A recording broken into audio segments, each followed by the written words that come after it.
Morning everyone, फिर से नए दिन की शुरुआत। तो आज लेट नहाए धोए हैं, अभी पूजा पाठ करके फ्री हुए हैं, बज रहे हैं 11:15।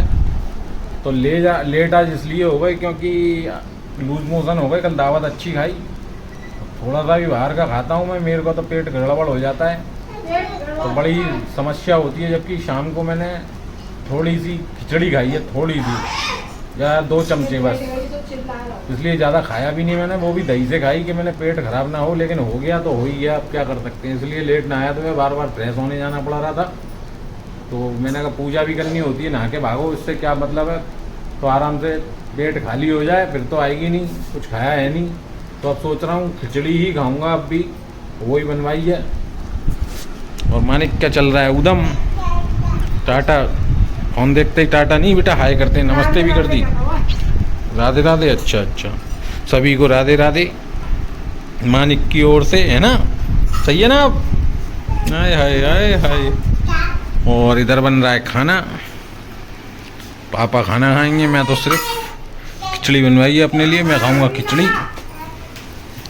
देख देख, गेट खुला, नेक भी छूट जाए तो ये भागता है, इसका विशेष ध्यान रखना पड़ता है। ये सब बंद करके सारा सब पैकअप सा करके रखना पड़ता है, कब क्या चीज़ फेंक दे, कहाँ चल दे, कोई भरोसा नहीं है। इधर भी बालकनी में चले जाएगा, यहाँ ऊपर खड़ा होकर इसमें से निकाल लेता है गर्दन, तो यहाँ भी डर लगता है कि कहीं झोंक ना सके और नीचे को चल दे, तो उस चीज़ पे भी ध्यान रखना पड़ता है बहुत। इससे मतलब निगाह हटा ही नहीं सकते हम।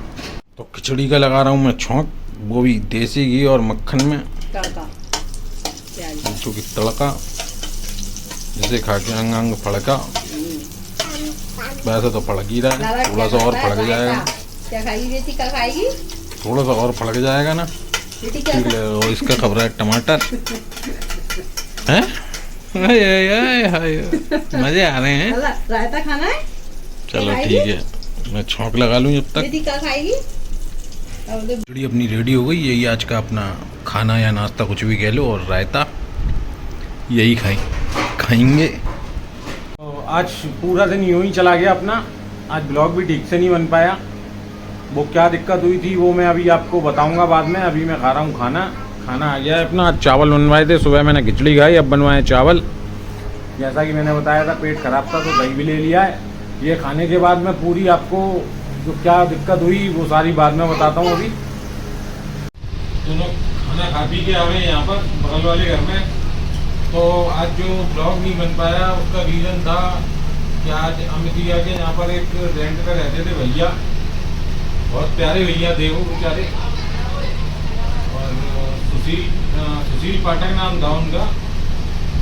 आगरा चेन फैक्ट्री में काम करते थे, पोस्ट थी उनकी सीनियर सेल्स एजुकेटिव की, अच्छी खासी पोस्ट थी। झारखंड के बेचारे रहने वाले थे, तो बड़ा ही दुख हुआ, आज वो एक्सपायर हो गए। अब एक्सपायर हो गए, हमें भी नहीं पता लगा। सुबह सही सलामत उठे, चाय वगैरह दी गई उन्हें, चाय तो उन्होंने नहीं पी थी, उठा के रख ली थी। टहल के भी आए, उसके बाद उन्होंने गेट लगा लिया अंदर से, और लगा के फिर पता नहीं क्या हुआ। जब सुबह 12 बजे के लगभग खाना देने गए उनको, कि आज वो बाहर नहीं निकले। बच्चों ने बताया, उनकी अभी ने डॉली ने करतू ने दोनों ने बताया, तो देखने गए उन्हें। वहाँ पर पता लगा कि गेट अंदर से लॉक था।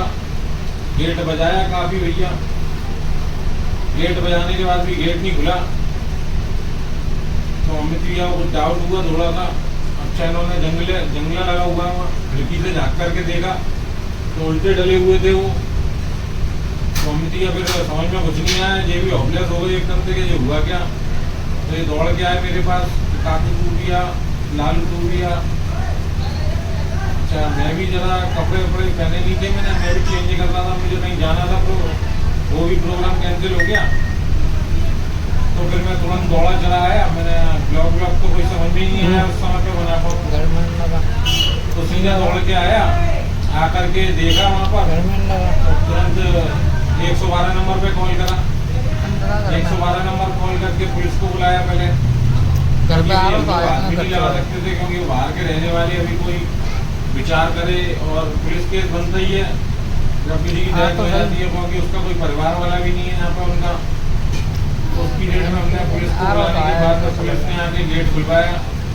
हाँ तो आया घर पर। वो खुलवाया क्या, तोड़ा ही था, चप्पल वगैरह आया। लगा के तोड़ा उसे। तब जैसे ही बोला गेट तो उनमें कुछ था ही नहीं, एंड हो चुका था उनका, पूरे पीले पड़ गए थे वो। मतलब 2-3 घंटे हो गए होंगे उन्हें खत्म हुए हुए, 3 घंटे आराम से हो गए होंगे जब भी वो पीले पड़ गए थे। उल्टे लेटे हुए थे तो पुलिस वालों ने आके देखा कि कुछ बचा नहीं है। तब भी ये घटना घट गई आज। उसके दिन पूरा दिन हो गया, उनके घर वालों से संपर्क नहीं हो पा रहा था क्योंकि उनका फ़ोन था वो लॉक था, और लॉक वगैरह हमें क्या पता।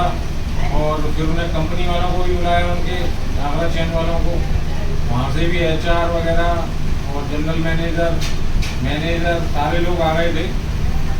ऐसा नहीं है कंपनी वाले आए नहीं, सूचित करा तो वो तुरंत आए। थोड़ा सा लेट आए, पुलिस पहले आ गई थी, तो काफ़ी देर कार्यवाही पूरे दिन होती रही वहीं, क्योंकि उनके घर का नंबर बड़े मुश्किलों से निकल पाया। मिल तो गया लेकिन काफ़ी लेट, डेड बॉडी वगैरह पूरा, और फॉरेंसिक टीम वगैरह भी आ गई। फॉरेंसिक टीम वगैरह बुलाने के बाद में जांच पड़ताल पूरी हो गई, तब पंचनामा के लिए बॉडी गई, तब पूरी पैक करा के बॉडी को भेजा गया। और जब जाके फ़ोन से काफ़ी ट्राई करा, पहले तो ट्राई करा था लेकिन वो हुआ नहीं, नंबर नहीं निकल पाया उनकी फैमिली का, कंपनी वालों का भी नहीं था। कंपनी में ट्राई करा तो अल्टरनेट नंबर जो दे देते हैं HR बोले, इन्होंने अल्टरनेट नंबर में अपना ही नंबर दे रखा है। 2 नंबर थे उनके पास, दोनों सिम उन्हीं के पास थी। तो बड़ा विचित्र, सबसे बस दिक्कत ये हो रही थी कि इनके घर तक खबर कैसे पहुँचे, क्योंकि भाई जब किसी की डेथ हो जाती है तो उसके घर पर खबर पहुँचना भी ज़रूरी होती है, वो ही नहीं हो पा रही थी। तो जैसे तैसे भी पुलिस वालों ने पता नहीं कहाँ से कैसे क्या लगाया, नंबर वगैरह कहाँ उनकी क्या थी सिस्टम, वो मुझे भी नहीं पता।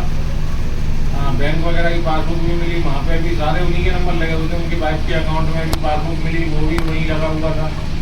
अब सूचित करने का मतलब था कि बहुत समय में वहाँ से भी, झारखंड से कोई हालिया नहीं आ पा रहा, वो सब भी जरूरी था करना। तो जैसे भी हुआ संपर्क हो गया।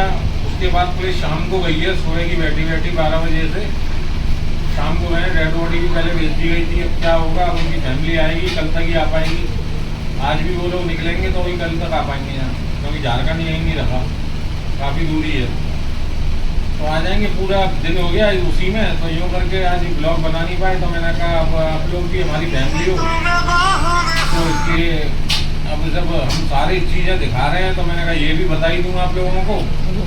और थोड़ी सी वहाँ की मैंने क्लिप बनाई है, वो आपको डाल देता हूँ, वो भी देख लेना। तो यही वो क्लिप है जो मैंने वहाँ पर बनाई। उस समय पूरा ब्लॉग तो बनाया ही नहीं, क्योंकि मुझे ठीक भी नहीं लगा। किसी के साथ भी ऐसा होता है तो वो ठीक नहीं है। और ये ऐसी, जब पुलिस की मौजूदगी में दरवाज़ा तोड़ा गया तो ये ऐसी अचेत अवस्था में ऐसे पाए गए।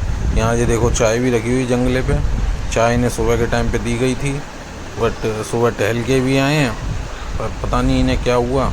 अच्छे खासे थे, शायद हुआ क्या जी नहीं समझ सकते, ना कुछ कह सकते, ये पोस्टमार्टम में ही पता लगेगा।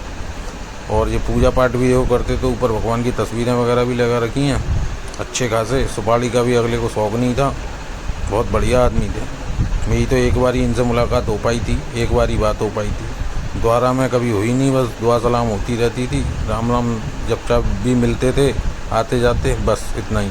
तो आज जो कुछ भी हुआ बड़ा दुखद हुआ। भगवान इनकी आत्मा को शांति दे और इनके परिवार वालों को इस दुख से उबरने की क्षमता दे। और आप लोग भी, सभी लोग प्रेयर करना, फैमिली के साथ रहो, जितना हो सके समय दो फैमिली को। कोई पता नहीं कब कौन कब निकल जाए, भाई समय का कोई पता नहीं है। बेचारों की उम्र क्या आती है, अभी 42 साल, 2 तो छोटे छोटे बच्चे हैं उनके, 6 साल 7 साल के बच्चे हैं। अभी नया मकान बना के आए थे झारखंड में, झारखंड के रहने वाले हैं। नया मकान बना के आए और उस मकान में रहे भी नहीं है, तुरंत यहाँ आ गए, वहाँ उद्घाटन करके यहाँ आके सर्विस करी बेचारों ने। तो बस इतना ही कहना चाहूँगा, काफ़ी दुखद घटना हुई जो भी हुआ।